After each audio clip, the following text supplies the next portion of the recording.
Hey guys, and welcome back to the channel. This is the Traveling Jamaican, aka Mo, and I am in Sacapuc, where a combi van full of people and me, we made it out to this tiny little town in the Yucatan to try Cochinita Pibil, the traditional, authentic way for the first time, and I was so excited. I kind of felt like I was walking into like something really religious and, sacrimonious. And I'm just walking through the people's living room.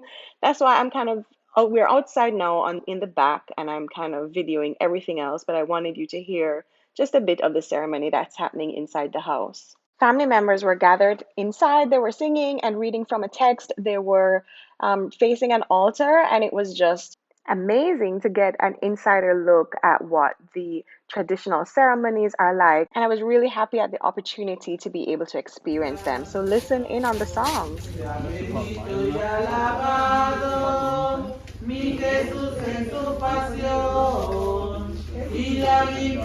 I felt a little bit like we were eavesdropping on, something sacred, but they welcomed us. Here is the master chef, I would call him. He is about to pull the deliciousness from the earth. So, Cochinita Pibil is a traditional Mayan Yucatecan dish of slow roasted pork. It is in there anywhere from a few hours to a few days. So, it is roasted in the earth, covered up with the soil. All of this has traditional meaning behind it, of course. So let's watch as he pulls it out from under there.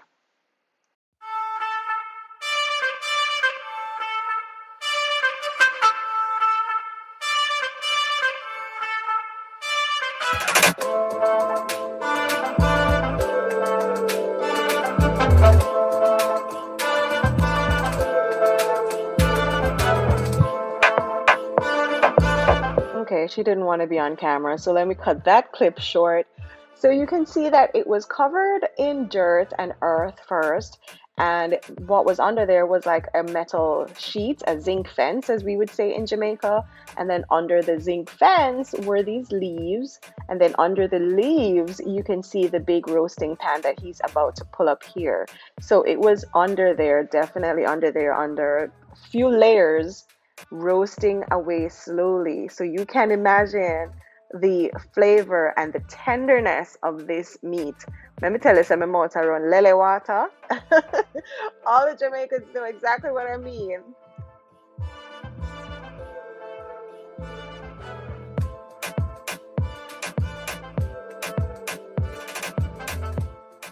Boom, that's the money shot. Okay, no, those are banana leaves. Banana leaves is covering up the money shot. Show it to me. Show it to me. There you go. There you go. Thomas is really proud of his creation there too, and with every right. So he was telling us that it's 4 hours it was under there for today, and he's about to tell us what's in it. Let's see if we can find out the secret of true, authentic Cochinita Pibil.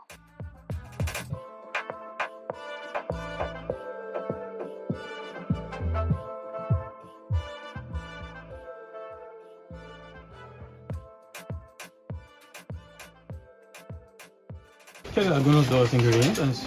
¿Ah? ¿Quieres algunos de los ingredientes? Ya digamos todos los ingredientes, como Es todo. achiote y ajo. Achiote, pimienta, cebolla, ajo, canela, chile seco y cebolla. Sí. Y así muele. Porque pasta no sirve, la pasta. Sí, La pasta que viene así no sirve. los bloques. Naranja, Sí. naranja. Esto es lo que le da sabor. Hoja. Esto ¿De qué es? es una hoja de jabim. Jabín. Tiene el gusto, huele. Talk about a family matriarch. I am sure that this is the reason why all these traditions are still being passed down. Look at Abuela going at it. And I'm not quite sure what the thing in the plate is. Someone said it was pork and eggs. I'm just going over now to actually have a look at the hole in the ground where the pork was roasted, and you can see the coals down in there.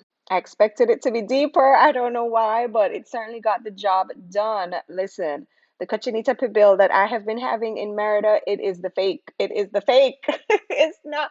This was so much more flavorful than, you can tell. I can definitely tell now when Cochinita Pibil was done the traditional way, and I will only have it that way. It was so good. All right, let's get to the actual money shot. So we have a traditional setup going. Here's the pork. It was so tender and flavorful, but you're gonna see that, don't worry. We have some refried beans, some handmade tortillas, of course, to make tacos. We had some habanero peppers, which I was so grateful for because it added that perfect amount of spice that I need as a Jamaican. Where are the tortillas? Oh, right. Oh, okay. Thank you. That's it. You have to make tacos. You see me have to convince this little girl to take two tortillas to make tacos. She was like, "No thanks, I don't want any tortillas." Ha! Let me tell you something. When she bit into that thing, I think she had six more tortillas after that. That's how good it is. Like, even the kiddo who's generally like, "I'll taste it, but I don't want to make a taco with no tortilla." She was up in there. It was really good, guys. Like, you see me take this bite, and I was like, "No, man, I'm not taste the actual meat. Me need to taste the meat because I didn't put a lot into the tortillas." So you'll see me take my spoon in a bit and actually get up in the cochinita pibil with the sauce and all just to try it for myself. And that is when my mind was blown. I was like, "Oh, this is so good," which it really, really was. It was worth every bite. It was so delicious. It was tender, and you heard him say that he put like oranges in there. It was everything. It was everything. And then I started, ooh, that was it. That was when it hit. I started to actually just dip the whole tortilla and everything, and that's me putting the habanero in there. That's when my life changed right there. Just dipping it in there with the, oh yeah. See there now. Food sweet our belly. I had another engagement, so I left right after that, but they gave me this sweet potato dessert to go with, and that was really good too. Munchkin liked it. I really liked it. I'm sad I couldn't get to stay. They went to the pepper farm and did, made a whole day of it, but I'm so happy I went to try this traditional dish. It was awesome. So here we are at a villa on the beach. This is part of the next video coming up. I'm going to give you a full tour of this Progresso Beach Villa. You don't want to miss this, so make sure you're subscribed to the channel and you hit that notification bell so you can get a tour of this house. It is one to view. Trust me, you're going to want to be here.